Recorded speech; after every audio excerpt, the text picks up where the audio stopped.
अस्सलाम वालेकुम स्टूडेंट्स, आज हम पढ़ेंगे एक्सरसाइज 5.2 के question number 2, simplify the following. अब देखें क्वेश्चन नंबर 1 में पॉलिनोमियल्स थे जो हमें ऐड करने थे। अब यहाँ पर भी पॉलिनोमियल्स हैं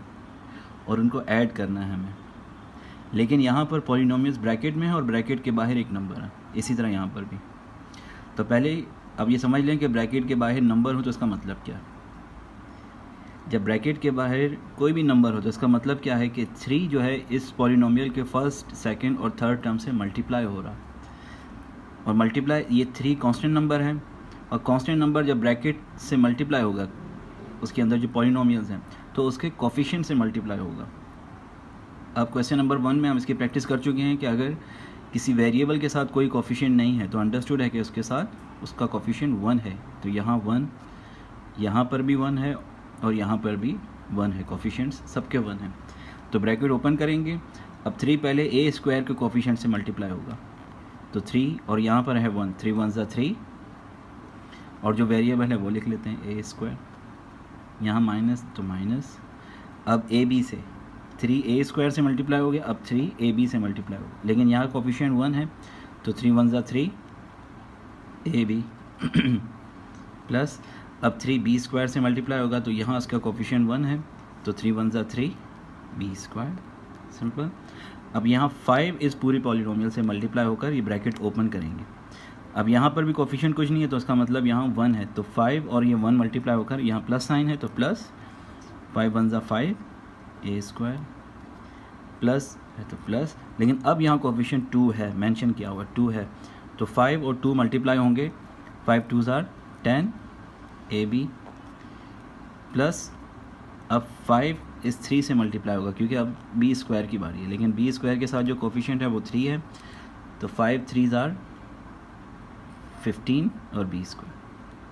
अब सिंपली इनको ऐड करना है। ये जो एडिशन है इस मेथड को हम कहते हैं हॉरिजॉन्टल मेथड। जो प्रीवियस क्वेश्चन था क्वेश्चन नंबर 1 उसमें हमने वर्टिकल मेथड से सॉल्व किया। अब ये हॉरिजॉन्टल में क्या होगा, पहले हम इसे अरेंज करेंगे कि जो लाइक टर्म्स हैं उनको अरेंज करके एक साथ लिखेंगे कि देखें 3a स्क्वायर, वेरिएबल को देखेंगे a स्क्वायर 3a स्क्वायर, तो यहाँ पर ऐसी कोई और वैल्यू है जो a स्क्वायर हो जिसके साथ। अब देखें ये जो है लाइक टर्म इसको कहेंगे कि ये एक जैसे टर्म है कि यहाँ पर भी a स्क्वायर और यहाँ पर भी, तो उसको अरेंज करके लिखेंगे एक साथ, तो ये 5a स्क्वायर हो जाएगा। अब ये -3b, अब देखिए वेरिएबल को देखते हैं हमेशा कि ए बी कोई और टर्म है जिसके साथ वेरिएबल ए बी हो, वो ये रहा कि यहाँ पर ए बी है, तो -3b को और हम +10 ए बी को एक साथ अरेंज करके लिखेंगे। अब उसके बाद बी स्क्वायर वाली टर्म, तो ये +3b स्क्वायर, और बी स्क्वायर वाली टर्म एक ही है वो लास्ट में है और वो है 15b स्क्वायर। अब देखें अगर आपको याद हो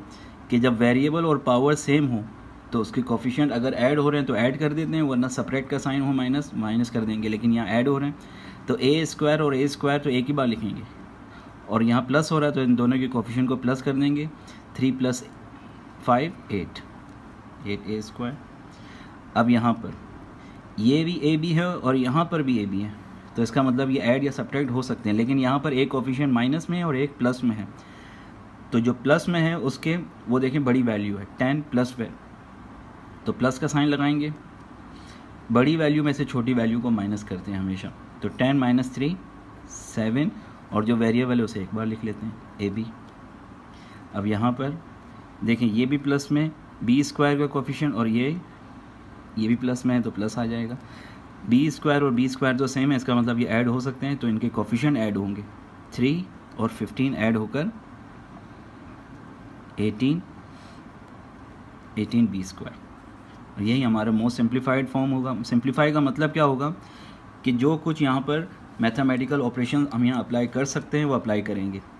कुछ एडिशन है, कुछ सब्ट्रैक्शन है और कुछ मल्टीप्लाई हो रहे हैं, ये सारे सिंप्लीफाई होने के बाद अब कोई और स्टेप पॉसिबल नहीं है, तो यही हमारा आंसर है। इसको हम कहते हैं सिंप्लीफिकेशन।